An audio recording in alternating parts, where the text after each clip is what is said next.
Shalom Bapak Ibu, selamat hari Minggu. Minggu tanggal 5 Juli 2020. Mari kita siapkan hati kita untuk kita bisa beribadah bersama-sama di minggu pertama bulan Juli ini. Saya percaya bahwa Tuhan adalah Tuhan yang tidak pernah tinggalkan kita. Sampai hari ini Dia tetap bersama dengan kita. Oleh karena itu, mari kita naikkan syukur kita kepada Tuhan atas segala kasih, karunia dan anugerahnya melalui ibadah yang akan kita sama-sama lakukan pada hari ini.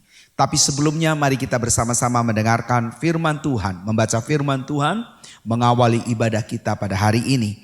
Mazmur 62 ayat 6 sampai ke 9. Hanya pada Allah saja kiranya aku tenang, sebab daripadanya lah harapanku.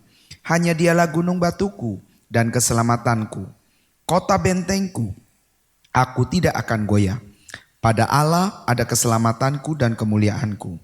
Gunung batu kekuatanku, tempat perlindunganku, ialah Allah. Percayalah kepadanya setiap waktu, hai umat. Curahkanlah isi hatimu di hadapannya.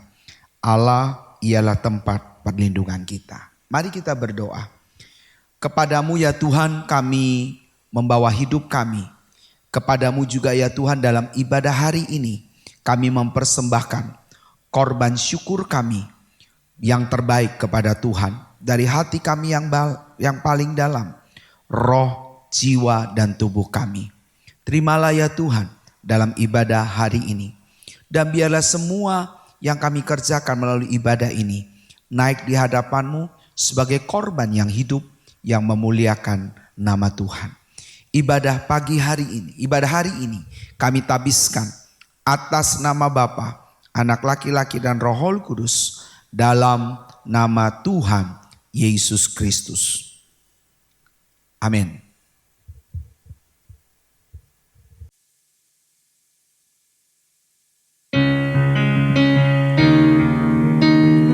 Bapak Ibu Jemaat Tuhan, mari kita mau menjalani hidup kita bersama dengan Tuhan. Dia menjadi benteng hidup kita dan kekuatan dalam hidup kita. Berjalan bersamamu,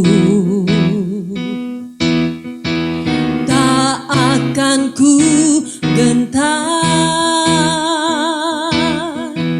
Tanganmu menopangku, jalani kehidupan. Kau mengangkatku ke atas gunung batu, Kau beriku kemenangan. Kau kekuatanku, penopang hidupku, panji keselamatan. Kau buktikan kasih setiamu, benteng hidupku. Tak akan ku takut, sebab ku tahu Kau besertaku. Yesus, jaminan hidupku. Kau kekuatanku, penopang hidupku, panji keselamatan. Kau buktikan kasih setiamu, benteng hidupku. Tak akan ku takut, sebab ku tahu Kau besertaku. Yesus, jaminan hidupku. Sungguh Tuhan yang menjadi jaminan hidup kami. Terima kasih Tuhan. Haleluya. Terima kasih Tuhan Yesus. Kami sudah mengalami kebaikan-kebaikan-Mu dalam hidup kami. Sampai dengan saat ini Tuhan, kami boleh ada di bulan yang baru di tahun ini. Begitu banyak peristiwa yang boleh kami hadapi, kami lalui. Tapi kami tahu Tuhan Engkau sungguh baik dalam hidup kami.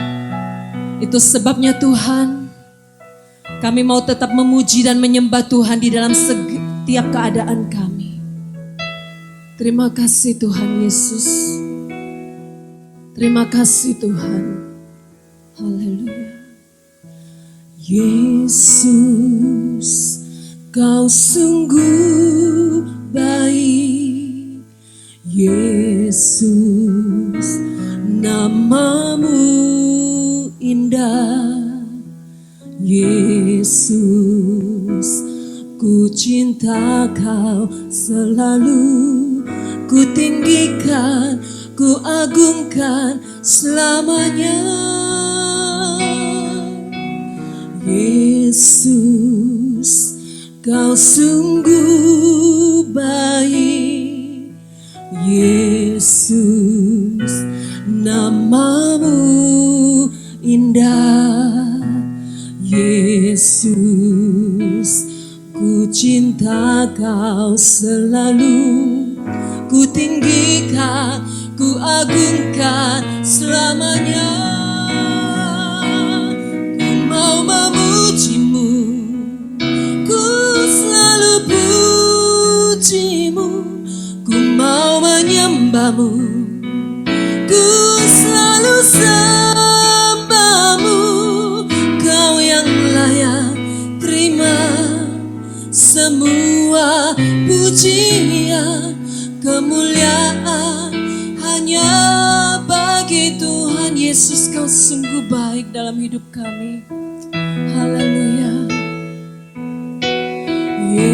Yesus, kau sungguh baik. Yesus, namamu indah. Yesus, ku cinta kau selalu, ku tinggikan, ku agungkan selamanya. Ku mau memujimu, ku selalu pujimu, ku mau menyembahmu, ku selalu sembahmu. Kau yang layak terima semua pujian, kemuliaan hanya bagi Tuhan. Ku mau memujimu, ku selalu pujimu, ku mau menyembahmu, ku selalu sembahmu. Kau yang layak terima semua pujian, kemuliaan hanya bagi Tuhan. Sebab kau yang layak, kau yang layak terima semua pujian, kemuliaan hanya bagi Tuhan.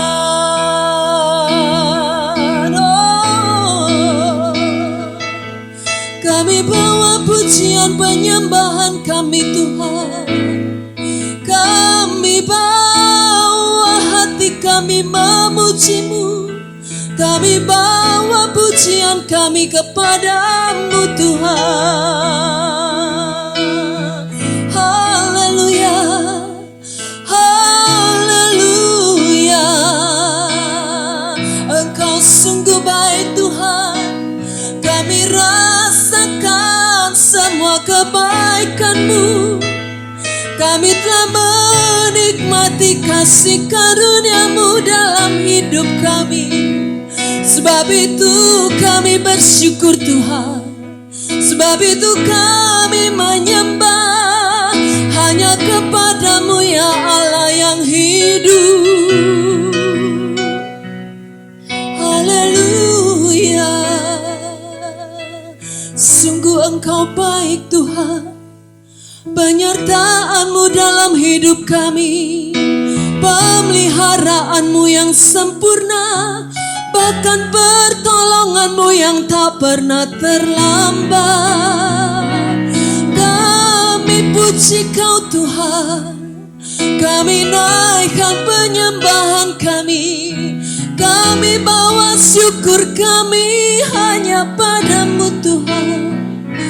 Haleluya, haleluya. Dengan apakah kami bisa membalas kasih kesetiaan-Mu Tuhan, selain dengan pujian dan syukur penyembahan kami kepadamu Tuhan. Engkau sungguh baik, Engkau sangat baik Tuhan. Sebab itu kami mau selalu memuji-Mu Tuhan. Kami mau selalu menyembah-Mu Tuhan dalam setiap keadaan kami. Kami boleh kuat karena kasih karunia dan anugerah-Mu Tuhan.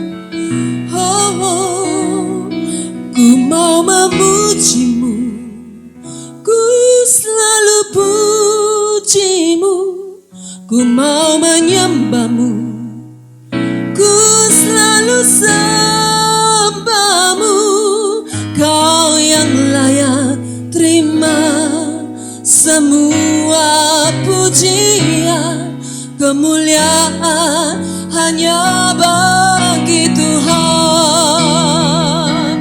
Ku mau memuji-Mu, ku selalu puji-Mu, ku mau menyembah-Mu, ku selalu sembah-Mu. Kau yang layak terima semua pujian, kemuliaan hanya bagi Tuhan. Kau yang layak terima semua pujian, kemuliaan hanya bagi Tuhan. Ini pujian dan penyembahan kami Tuhan. Kami akui bahwa hanya Tuhan saja satu-satunya yang layak menerima setiap pujian pengagungan kami. Terima kasih karena Tuhan sudah membawa hidup kami sampai hari ini. Pemeliharaan-Mu sempurna. Pertolongan-Mu tidak pernah terlambat dalam hidup kami. Bahkan kami Tuhan, kami tahu kami berjalan bersama dengan Tuhan melewati masa-masa yang sukar ini Tuhan. Dan oleh sebab itu kami menjadi kuat karena kami berjalan bersama dengan-Mu. Terima kasih Tuhan Yesus. Hari ini kami mau mendengarkan firman-Mu. Kami membutuhkan Tuhan. Kami rindu suara-Mu berbicara bagi kami Tuhan. Kami buka hati kami, pikiran kami, roh jiwa tubuh kami. Untuk kami mau mendengarkan apa yang Tuhan ingin sampaikan kepada setiap kami. Biarlah firman-Mu ini Tuhan menjadi kekuatan buat setiap kami. Sehingga kami boleh semakin hari, semakin kuat melewati semua apapun yang harus kami lalui dalam hidup ini. Karena kami tahu kami berjalan bersama dengan Tuhan. Berfirmanlah Tuhan bagi kami, urapi hamba-Mu. Kami siap menyambut firman-Mu, kami mau mendengarkannya dan melakukannya. Terpuji nama-Mu Tuhan Yesus. Di dalam nama Tuhan Yesus kami berdoa. Amin. Shalom Bapak Ibu. Puji Tuhan. Hari ini kita akan sama-sama belajar firman Tuhan tentang penyertaan Tuhan. Tujuan daripada apa yang saya sampaikan adalah untuk membawa kita mengenal Tuhan, akan jalan-jalan Tuhan, mengenal Tuhan akan cara kerja Tuhan, mengenal Tuhan lewat penyertaannya. Kita bisa mengalami Tuhan dan merasakan sungguh Tuhan ada. Sehingga lewat itu juga kita menjadi pribadi yang sungguh melekat kepada Tuhan. Mari sama-sama kita buka firman Tuhan dalam Keluaran pasal 33 ayat yang ke-15. Berkatalah Musa kepadanya, kepada Tuhan, jika engkau sendiri tidak membimbing kami, janganlah suruh kami berangkat dari sini. Saudara, ini Musa tulis ketika bangsa Israel itu sudah 1/4 jalan. Mereka sampai di kaki gunung daripada Gunung Sinai. Lalu kemudian mereka melakukan yang namanya membuat patung lembu. Lalu mereka menyembah. Karena kenapa? Karena Musa cukup lama di Gunung Sinai. Ketemu dengan Tuhan, berjumpa dengan Tuhan, dialog dengan Tuhan. Dan Tuhan menyampaikan segala maksud rencana Tuhan dalam perjalanan bangsa Israel. Lalu kemudian ketika Musa turun, mereka melakukan penyembahan. Gitu, penyembahan melalui lembu daripada yang ada. Nah kemudian dari itulah lalu kemudian Musa marah, lalu kemudian bangsa Israel mulai menyadari, dan kemudian dari sejak itulah baru bangsa Israel ada sebagian suku yang akan memimpin dalam ibadah, yaitu suku Lewi dalam tabernakel. Nah, waktu Musa kedua kali bertemu dengan Tuhan, disinilah kemudian Tuhan berbicara sama Musa. Makanya perikop ini artinya disebutkan Musa meminta penyertaan Tuhan di gurun. Karena apa? Karena mereka harus melewati lagi satu tahap dan kemudian tahap berikutnya supaya sampai masuk ke tanah perjanjian. Waktu mereka mau berjalan pada tahap yang berikutnya itulah Musa menulis ayat ini, yaitu berkata, jika engkau sendiri tidak membimbing kami, janganlah suruh kami berangkat dari sini.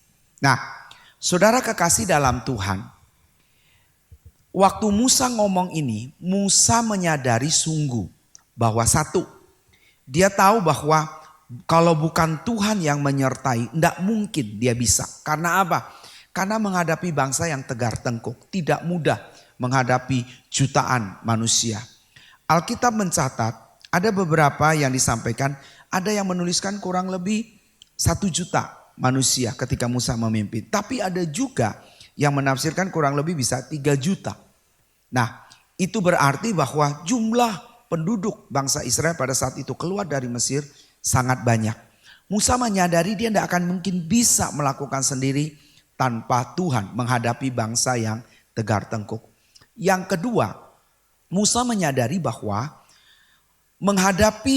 melewati padang gurun, jalan yang belum pernah dia lalui. Lalu kemudian belum tahu arahnya nanti kemana. Maka Musa sangat menyadari sangat membutuhkan Tuhan untuk menolong dia. Ya. Dan yang ketiga adalah Musa menyadari selama ketika Musa berjumpa dengan Tuhan, lalu kemudian Musa disuruh menunjukkan kuasa Tuhan, yaitu di depan Firaun. Lalu kemudian Musa memimpin bangsa Israel sampai pada titik di mana dia berbicara.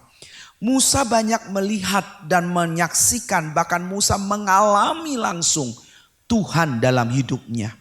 Alkitab berkata itu sampai mukanya itu bersinar. Orang Israel gak bisa menahan lihat kemuliaan daripada Tuhan melalui wajah Musa. Sehingga Musa harus menutupi mukanya supaya bisa berbicara dengan bangsa Israel. Dan dia juga bisa mengalami karena apa? Tuhan dialog langsung sama dia, berbicara langsung, hubungan intim yang dekat dengan Tuhan. Lalu kemudian dia juga melihat dengan kasat mata sendiri siapa dia yang bisa membelah laut, siapa dia yang tidak akan mungkin dapat mengerjakan itu, dan dia juga siapa dia yang tidak mungkin mengerjakan membuat roti, makanan bagi bangsa Israel, burung untuk makanan bagi Israel, air yang begitu banyak sebab tidak ada toko yang menjual pada saat itu. Bertonton air yang dibutuhkan untuk mereka bangsa Israel dengan kurang lebih jutaan orang berada di padang gurun lagi. Makanya Musa menyadari kalau bukan Tuhan tidak mungkin dia dapat melakukannya. Makanya kalau saudara baca dalam konteks ini, dia bilang begini, jika Tuhan sendiri tidak membimbing kami. Kata membimbing itu diambil dari kata haula. Haula itu berarti begini, artinya berjalan di depan, turut beserta, bergerak menolong, menyertai dalam perjalanan. Jadi kalau saya bacakan gitu saudara, jika engkau sendiri tidak berjalan di depan kami, jangan suruh kami berangkat dari sini. Jika engkau sendiri tidak turut beserta dengan kami, jangan suruh kami berangkat dari sini. Jika engkau sendiri tidak bergerak menolong kami, sebab apa? Ada begitu banyak musuh. Ada begitu banyak binatang buas, ada begitu banyak alam yang tidak bersahabat, yang membuat dia tahu bahwa kalau Tuhan tidak bergerak, Tuhan tidak bertindak, tidak akan mungkin dapat terjadi. Dan kata terakhir adalah, jikalau engkau sendiri tidak menyertai perjalanan kami, janganlah suruh kami berangkat dari sini. Makanya saudara, Musa mengerti bahwa penyertaan Tuhan itu penting. Nah, bagi kita esensi penyertaan Tuhan, esensi kehidupan kita adalah bagaimana Tuhan menyertai kita. Kalau Tuhan menyertai saudara pada waktu susah, pada waktu senang, maka percayalah hidupmu akan sejahtera dan aman. Tapi kalau Tuhan tidak menyertai engkau sekalipun dalam keadaan bahagia atau apalagi dalam keadaan sulit, maka kita akan merasa putus asa, tidak punya pengharapan. Saudara, menjadi siapa kita itu tidak menjadi masalah bagi Tuhan. Sekali lagi, menjadi siapa kita itu tidak menjadi masalah bagi Tuhan. Sebab apa? Sebab esensinya adalah Tuhan yang menyertai. Coba saudara bayangkan, ketika Yusuf menjadi budak itu di Mesir, menjadi budak Potifar, Tuhan menyertai. Alkitab berkata, sekalipun budak, Yusuf dibuat berhasil dalam pekerjaannya. Ada orang-orang yang Tuhan siapkan, Tuhan taruh, membuat Yusuf akhirnya bisa bekerja sama, orang itu juga bisa bekerja sama dengan Yusuf. Lalu pekerjaan itu bisa diselesaikan. Saudara, kita tidak akan mungkin bisa kerja sendiri, apalagi menghadapi zaman sekarang ini. Dibutuhkan satu kerja tim yang ada. Nah, Yusuf, kalau dia tidak takut Tuhan, Yusuf juga tidak sungguh-sungguh mengandalkan Tuhan yang membukakan hati bagi orang-orang, memberi belas kasihan dari orang-orang itu kepada Yusuf, maka Yusuf menjadi budak tidak akan berhasil. Ketika dia berada di penjara, jadi tahanan, dia Alkitab juga berhasil. Karena apa?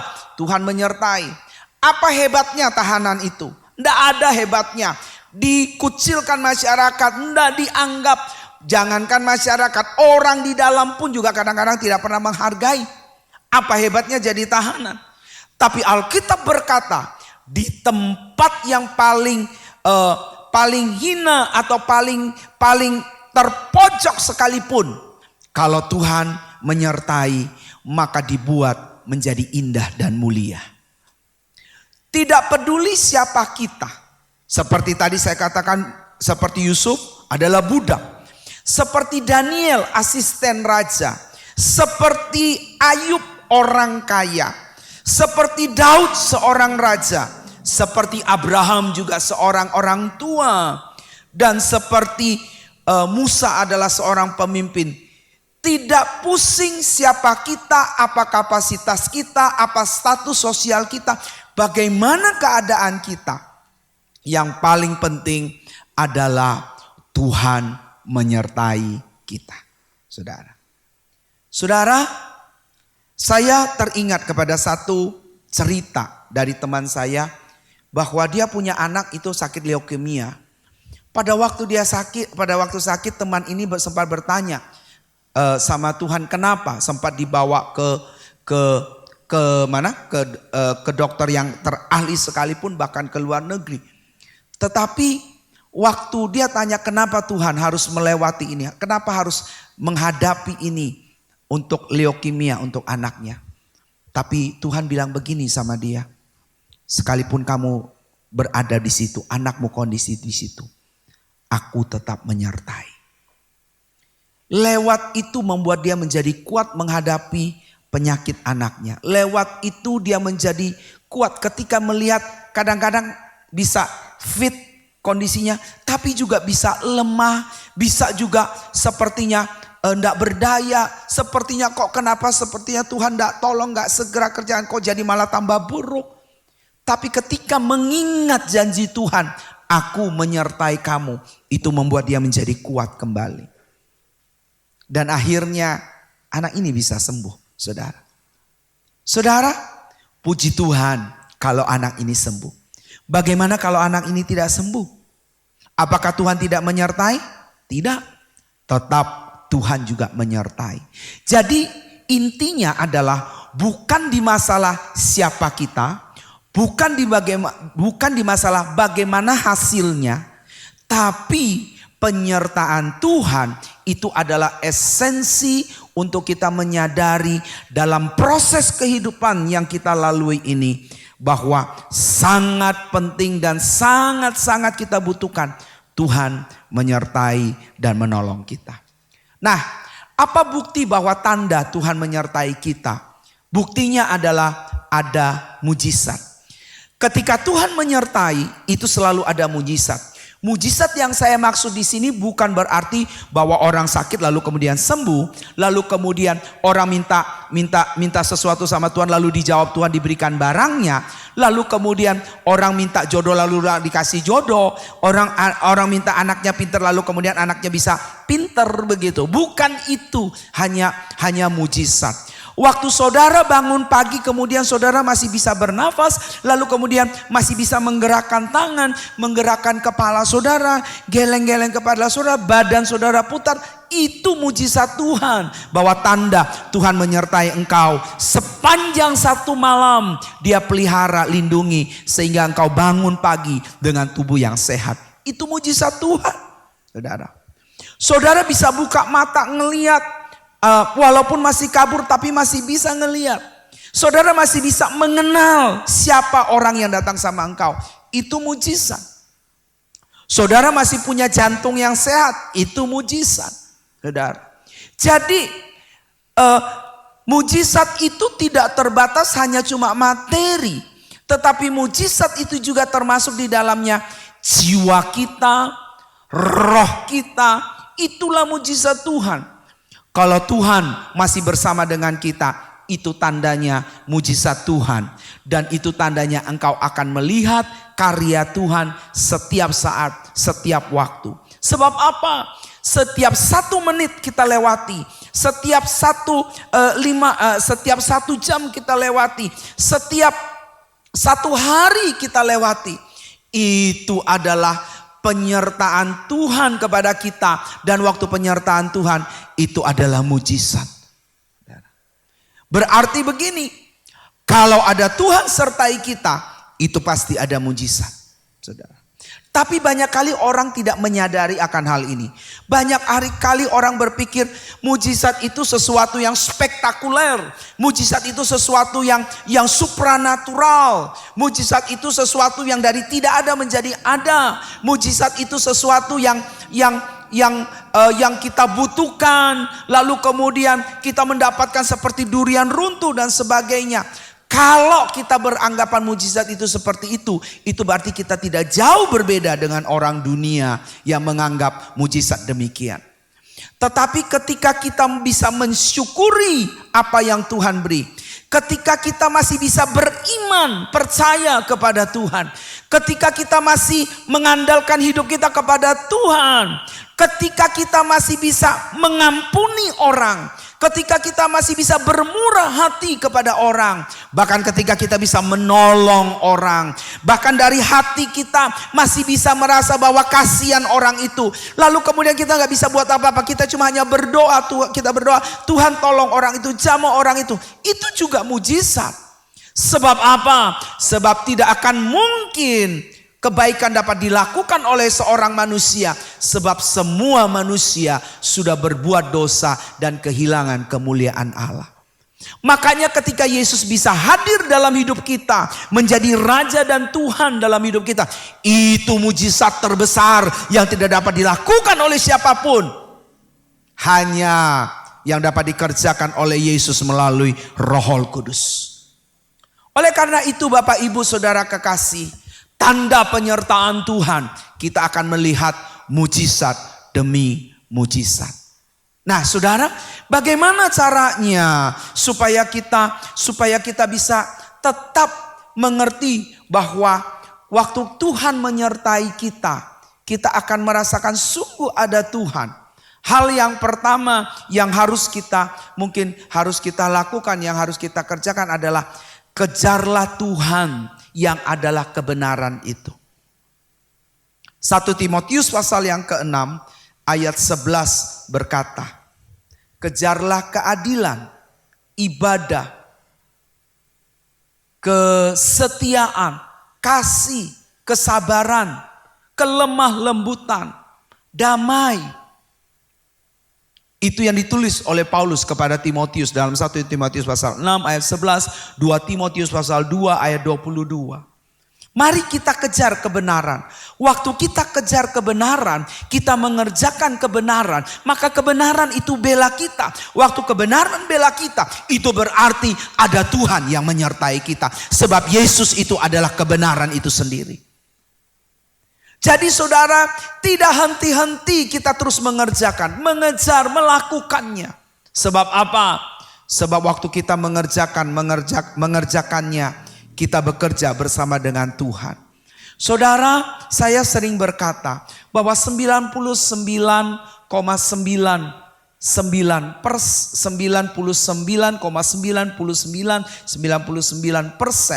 itu adalah yang dikerjakan Tuhan melalui Roh Kudus dalam kita. Kita hanya cuma mengerjakan 0,00001%. Hanya kecil sedikit aja. Kita kerjakan itu. Yang selebihnya Tuhan di dalam kita yang mengerjakan. Saya ambil contoh.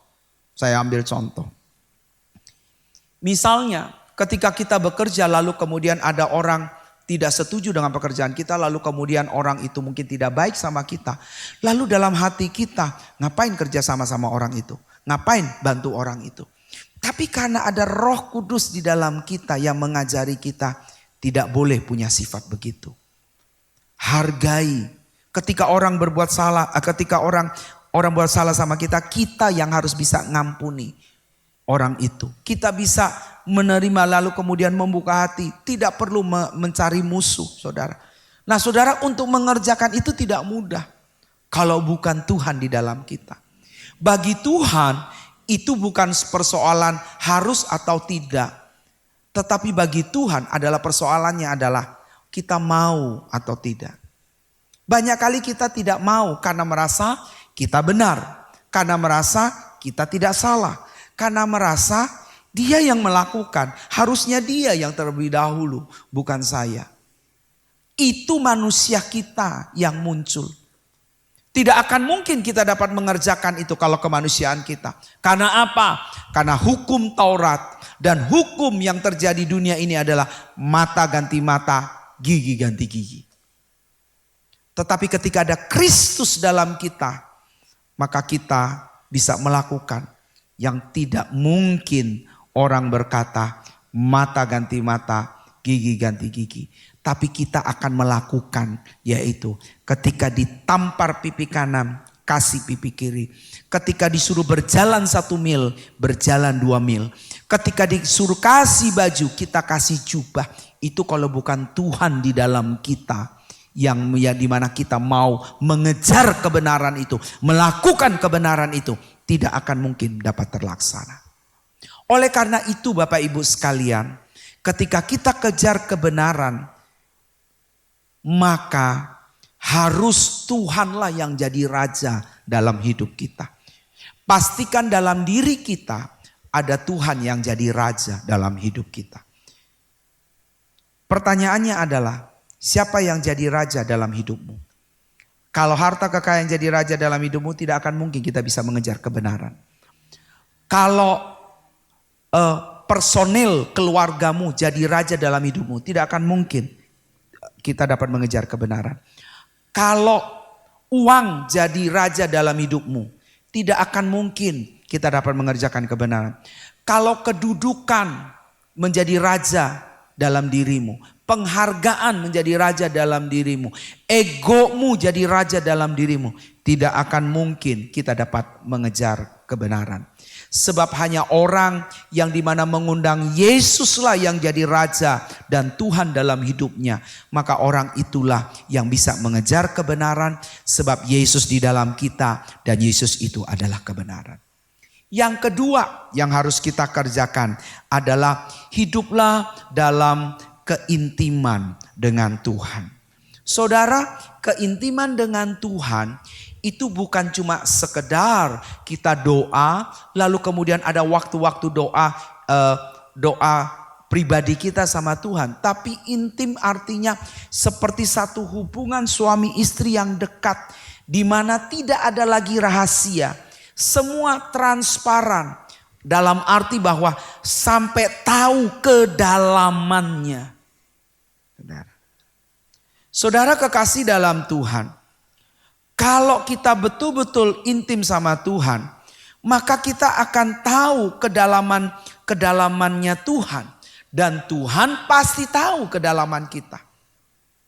Masalahnya kita nggak dalam benar sama Tuhan, tahu cuma kulit-kulitnya aja. Cuma di luarnya aja, belum sampai masuk ke dalam. Nah yang Tuhan mau kita masuk sampai ke dalam. Waktu kita masuk sampai ke dalam, kita kenal Tuhan dengan benar. Maka terjadilah keintiman yang ada. Nah pada waktu keintiman itulah, percayalah Tuhan bersama dengan kita. Kalau saudara intim suami istri, percaya ketika pasangan kita ngalami sesuatu yang sulit, kita ada di samping. Ketika pasangan kita bahagia, kita pun juga ada di samping, turut merasakan kebahagiaan. Karena apa? Kita dekat, kita intim sama Tuhan. Satu contoh dalam Alkitab, Daud.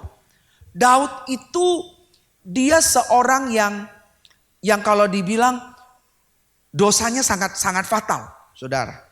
Sangat fatal. Kenapa? Sebab dia ambil istri orang, suaminya dia bunuh. Dengan alasan logika supaya orang masuk, padahal dia adalah pembunuh berdarah dingin. Tapi saudara tahu, Allah tetap berkenan, bukan karena dosanya, tapi karena Daud orang yang intim sama Tuhan. Orang yang kenal Tuhan dengan sampai kedalamannya. Orang yang saya bilang begini, Daud tidak takut kalau Tuhan hukum dia. Daud tidak takut kalau Tuhan hukum dia. Tapi Daud sangat takut kalau Tuhan tidak menyertai dia. Sekali lagi, Daud tidak takut dengan hukuman. Daud tidak takut dengan orang ngomong apa.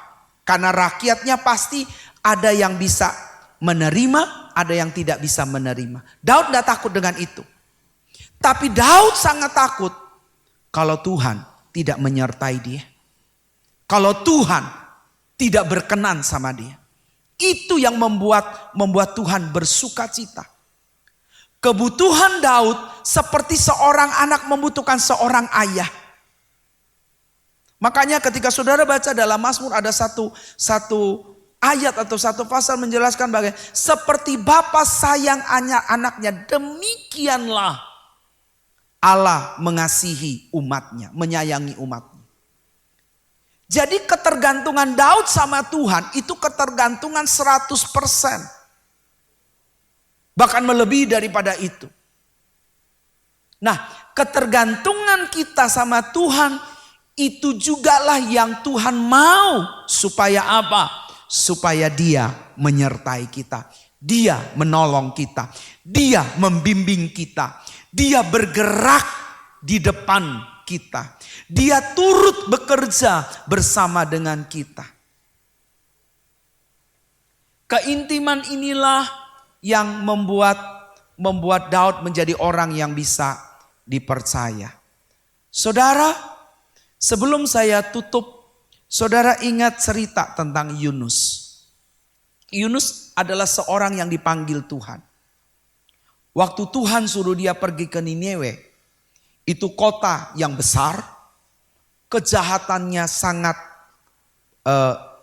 besar sampai di ibaratnya sudah sampai di puncak di depannya Tuhan. Tuhan sudah nggak tahan. Dan kemudian Tuhan utus Yunus pergi ke Niniwe untuk menyampaikan tentang maksud Tuhan akan menghukum kota Niniwe. Tapi kemudian ketika Niniwe bertobat, Tuhan tidak jadi menghukum. Tahukah saudara, ketika Tuhan mengutus Yunus, itu Tuhan menyertai Yunus. Panggilan Tuhan kepada Yunus tidak pernah gagal, sekalipun ada orang yang sekalipun Yunus mencoba untuk menggagalkannya. Tapi rencana Tuhan untuk kota Nineve, keselamatan untuk Nineve itu tetap berlangsung dan tetap terjadi. Rencana Tuhan juga kepada engkau dan saya tidak akan pernah gagal, sekalipun ada orang yang coba-coba menggagalkannya. Rencana Tuhan kepada engkau dan saya, sekalipun situasi kondisi membuat kita sepertinya tidak berdaya, tapi percayalah itu tidak pernah gagal di hadapan Tuhan. Sepanjang kita masih tetap memiliki iman kepada Dia. Kecuali kalau kita sudah tidak mempunyai iman dan kemudian kita betul-betul lari dari Tuhan, meninggalkan Tuhan. Saudara, sekalipun Yunus itu mencoba menggagalkannya, tapi Tuhan tetap menyertai. Dan kemudian penyertaan Tuhan adalah melalui ikan paus.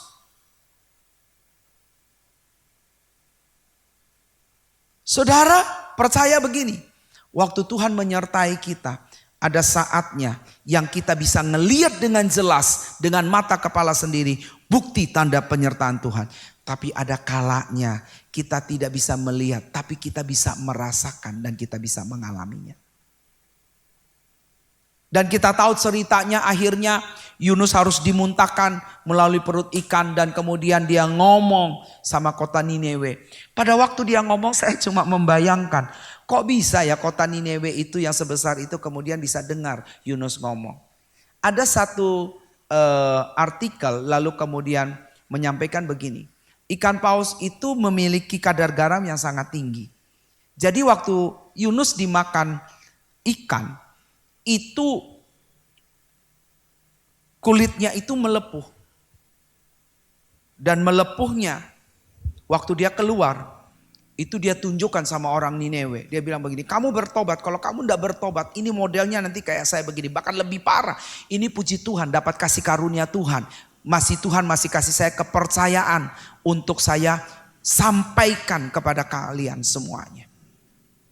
Saudara, percaya begini, kalau Tuhan panggil saudara jadi muridnya, itu berarti Dia menyertai engkau. Kalau Dia menyertai engkau, Dia akan menolong engkau. Kalau Dia akan menolong engkau, Dia ada di pihakmu untuk bersama dengan engkau, membela engkau, berperkara dengan engkau dalam perjalanan hidupmu. Dan itu artinya sepanjang dalam perjalanan kita melihat ada Tuhan yang menyertai kita. Dan kalau sudah begini, percaya begini Bapak Ibu sekalian, kita adalah orang penting di hadapan Tuhan, berharga dan mulia. Oleh karena itu, hari ini saya ingin menggarisbawahi seperti Musa berkata bahwa jika engkau sendiri tidak membimbing kami, janganlah suruh kami berangkat dari sini. Jikalau engkau sendiri tidak berjalan di depan kami, jangan suruh kami berangkat berjalan sendiri. Jikalau engkau sendiri tidak turut beserta dengan kami, jangan suruh kami berjalan sendiri. Jikalau engkau sendiri tidak bergerak menolong kami, jangan suruh kami mengambil tindakan-tindakan yang harus kami kerjakan sendiri. Jikalau engkau sendiri tidak menyertai perjalanan kami, janganlah suruh kami berangkat dari sini. Biarlah firman Tuhan ini menjadi doa kita juga setiap hari. Permohonan kita kepada Tuhan, iman kita kepada Tuhan, bahwa Tuhan beserta dengan kita. Mari kita tundukkan kepala kita kepada Tuhan. Bapa, hamba-Mu terbatas dalam menguraikan, menjelaskan apa yang menjadi isi hati-Mu. Tetapi biarlah Roh Kudus-Mu yang terus menerangi kami semuanya. Sehingga waktu kami mengerti ini, kami mau hidup dalam takut akan Tuhan. Kami sadar penyertaan Tuhan itu sangat penting bagi kami. Dan apa artinya kami memperoleh seluruh harta benda kalau akhirnya kami binasa, tidak ada Tuhan di dalamnya. Lebih bagus seperti Amsal berkata, lebih bagus kami memiliki sekerat roti, tapi disertai dengan ketentraman, damai sejahtera. Sebab di situ ada Tuhan, membuat kami bahagia dan indah. Oleh karena itu ya Bapa di surga, kami berdoa, biarlah Roh Kudus-Mu yang terus menerangi kami, menuntun kami, membawa kami. Sehingga hari ini ketika kami bersama-sama melakukannya, kami tahu ada Tuhan bersama dengan kami. Kalau Bapak Ibu berkata firman Tuhan itu untuk saya, Bapak Ibu bisa angkat tangan, taruh di dada Bapak Ibu sekalian. Kami akan berdoa, Tuhan, Engkau lihat setiap tangan yang terangkat. Kami butuh penyertaan Tuhan dalam hidup kami. Mungkin perjalanan kami cuma tinggal satu langkah lagi. Tapi dalam satu langkah ini, kami butuh Tuhan menyertai dan menolong kami. Tuhan, mungkin dalam perjalanan yang kami lalui panjang, kami sangat membutuhkan Tuhan. Kami sangat membutuhkan Tuhan menyertai keluarga kami. Tuhan, kami juga sangat membutuhkan Tuhan menyertai sekolah anak-anak kami. Kami juga sangat membutuhkan Tuhan menyertai dalam usaha kami. Kami juga sangat membutuhkan penyertaan Tuhan dalam segala aspek hidup ini Tuhan. Sebab kami gak bisa jalan sendiri tanpa Tuhan bersama dengan kami. Oleh karena itu ya Bapa, kami mengangkat tangan kami sebagai tanda kami membutuhkan Tuhan, kami memerlukan Tuhan. Berjalanlah di depan kami. Berjalanlah bersama dengan kami. Di dalam nama Yesus Kristus Tuhan. Amin. Bapak Ibu, mari kita siapkan hati kita untuk kita akan masuk dalam perjamuan kudus. Bapak Ibu yang ada roti, hosti maupun anggur, Bapak Ibu bisa siapkan. Tapi kalau Bapak Ibu tidak ada roti maupun hosti, apapun yang ada, makanan kecil kah, ada air putih sekalipun, tidak apa-apa. Karena yang paling penting adalah esensi kita, bukan di alatnya. Mari sama-sama kita siapkan hati kita untuk kita masuk dalam perjamuan kudus. Bila engkau tak besertaku, ku tak mau berjalan.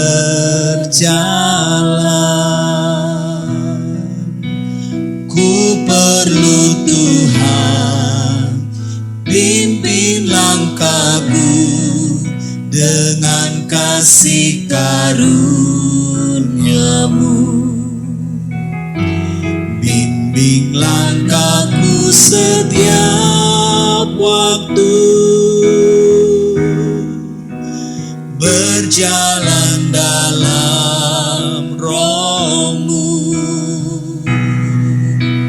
Nyatakan Tuhan kemuliaan-Mu, dan berjalanlah denganku. Sekali lagi mari katakan, bila engkau tak besertaku,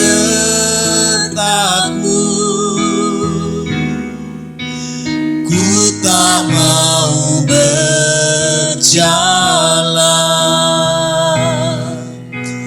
Ku perlu Tuhan, pimpin langkahku dengan kasih karunia-Mu. Bimbing langkahku setiap waktu, berjalan dalam Roh-Mu. Nyatakan Tuhan kemuliaan-Mu, dan berjalanlah denganku.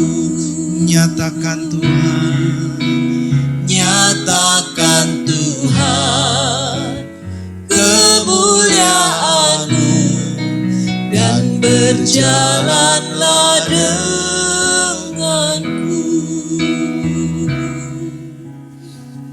Dengan Dengarkan firman Tuhan. Barang siapa makan dagingku dan minum darahku, ia mempunyai hidup yang kekal, dan aku akan membangkitkan dia pada akhir zaman. Sebab dagingku adalah benar-benar makanan, dan darahku adalah benar-benar minuman. Barang siapa makan dagingku dan minum darahku, ia tinggal di dalam aku, dan aku di dalam dia. Sebab apa yang telah kuteruskan kepadamu telah kuterima dari Tuhan, yaitu bahwa Tuhan Yesus pada malam waktu ia diserahkan, mengambil roti, dan sesudah itu ia mengucap syukur atasnya. Ia memecah-mecahkannya dan berkata, inilah tubuhku yang diserahkan bagi kamu. Perbuatlah ini menjadi peringatan akan aku. Mari kita angkat tubuh Tuhan. Di tangan Bapak Ibu ini bukan hosti atau bukan roti atau bukan makanan kecil. Tapi dengan iman kita melihat dan kita mengaminkan ini adalah tubuh Tuhan. Waktu saudara makan tubuh Tuhan, Tuhan tinggal dalam engkau, engkau tinggal dalam Tuhan. Waktu saudara makan tubuh Tuhan, saudara menyatu dengan Tuhan, manunggal dengan Tuhan. Tuhan bukan lagi ada di luar, tapi Tuhan ada di dalam engkau. Oleh karena itu percaya dan yakin ini tubuh Tuhan. Mari kita angkat tubuh Tuhan. Apakah saudara percaya ini tubuh Tuhan? Amin. Mari sama-sama kita makan. Dalam nama Yesus.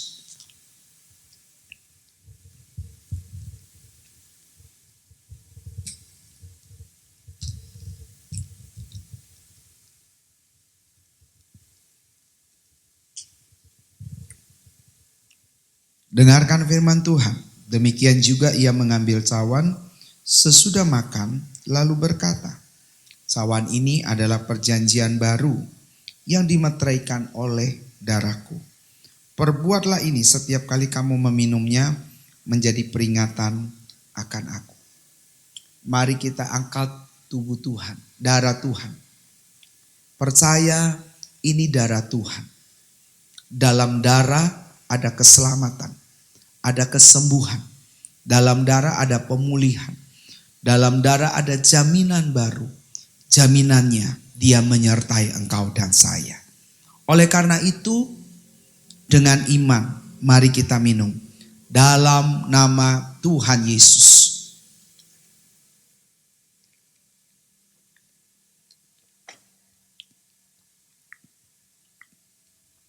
Sebab setiap kali kamu makan roti ini dan minum cawan ini, kamu memberitakan kematian Tuhan sampai ia datang. Mari kita naikkan syukur kita kepada Tuhan. Terima kasih sama Tuhan. Terima kasih sama Tuhan. Syukur. Syukur kepadamu. Syukur kepada Tuhan. Kami bersyukur. Tubuh dan darahmu manunggal dengan kami. Kami menikmati perjanjianmu.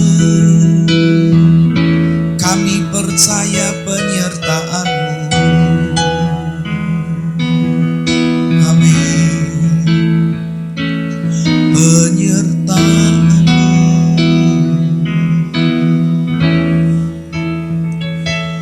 Penyertaanmu sempurna, rancanganmu penuh damai, aman dan sejahtera. Walau di tengah badai, ingin ku selalu bersama, rasakan keindahan arti kehadiranmu Tuhan, arti kehadiranmu Tuhan. Di akhir daripada seluruh rangkaian ibadah kami berdoa untuk seluruh jemaat umat-Mu diberkati oleh Tuhan, disertai oleh Tuhan, ditolong oleh Tuhan, dipagari, dilindungi, dinaungi dengan kasih setia, rahmat dan anugerah Tuhan. Sehingga dimanapun mereka berada, penyertaan Tuhan itu sempurna dan ajaib bagi mereka semuanya. Tuhan memberkati setiap keluarga lepas keluarga, suami istri, anak-anak di dalam perlindungan Tuhan. Orang tua, mertua, semuanya juga dipagari, dilindungi oleh Tuhan dalam satu keluarga. Tuhan memberkati setiap apapun yang dikerjakan oleh anak-anakmu, usaha anak-anakmu, mereka yang berwira swasta. Biar semua yang mereka kerjakan, tangan yang mereka lakukan, pikiran yang mereka curahkan, perhatian mereka, bahkan Tuhan hati dan mata yang tertuju kepada pekerjaan itu, kami berkata diberkati oleh Tuhan, disertai oleh Tuhan, dibuat berhasil, sehingga nama Tuhan dipermuliakan melalui hidup mereka. Tuhan menyertai dan menolong mereka. Tuhan juga memberkati dan menolong setiap umat-umatmu yang sakit, Tuhan sembuhkan. Oleh bilur Yesus mereka akan disembuhkan. Yang susah mereka dihiburkan. Di dalam nama Yesus ada penghiburan Tuhan. Mereka mengalami jalan buntu, hari ini ada jalan keluar. Di dalam nama Yesus ada Tuhan yang menuntun dan menyertai mereka. Mereka yang di dalam kesulitan ekonomi, hari ini dicukupkan oleh Tuhan. Dan kami berkata, berkat Tuhan tercurah kepada mereka. Tuhan mencukupkan segala kebutuhan mereka. Bahkan Tuhan, mereka yang tidak punya pengharapan, sepertinya putus asa, hari ini berkata ada pengharapan baru dari Kristus. Di dalam nama Yesus ada jaminan pengharapan di dalam Dia. Oleh karena itu kami menyerahkan seluruh umatmu di dalam tangan Tuhan. Tuhan juga memberkati kota kami Balikpapan. Diberkati Balikpapan dengan berkat ilahi Tuhan. Sehat, sejahtera, bahkan ekonomi terus bertambah dan lebih baik. Dari mulai wali kota sampai seluruh staf yang ada, disertai oleh Tuhan. Indonesia penuh dengan kemuliaan-Mu. Bapak Presiden kami bersama dengan seluruh staf sampai yang paling bawah disertai oleh Tuhan. Sehingga Indonesia maju, Indonesia jaya. Ekonomi pertumbuhannya bagus dan baik. Seluruh dunia, mata dunia akan memandang ke Indonesia. Sebab ada Tuhan yang menjadi Raja, yang menyertai dan menolong. Terima kasih Tuhan. Terima kasih Yesus untuk semua anugerah dan kebaikan Tuhan. Mari Bapak Ibu siapkan hati Bapak Ibu untuk menerima berkat Tuhan pada hari ini. Tuhan memberkati engkau dan melindungi engkau. Tuhan menyinari engkau dengan wajahnya dan memberi engkau kasih karunia. Tuhan menghadapkan wajahnya kepadamu dan memberi engkau damai sejahtera. Dengan berkat daripada Allah Bapa di surga, dalam cinta kasih dari Tuhan Yesus Kristus, dan lewat persekutuan dengan kuasa Roh Kudus, menyertai Bapak Ibu sekalian mulai hari ini, seterusnya, bahkan sampai selama-lamanya. Kiranya Engkau memberkati aku berlimpah-limpah dan memperluas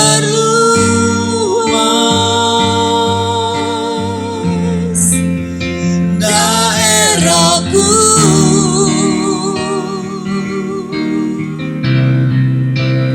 dan kiranya tangan-Mu menyertai aku dan melindungi aku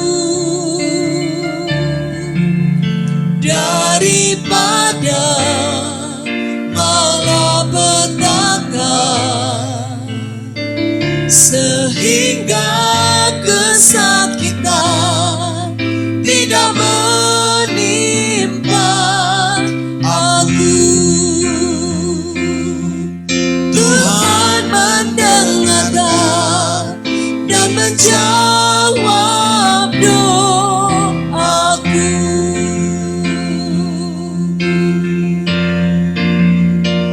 Selamat hari Minggu. Tuhan memberkati Bapak Ibu Saudara sekalian. Shalom. Ku angkat tanganku, ku sorakan haleluya. Nama-Mu berkuasa, surga bumi nyatakan. Ku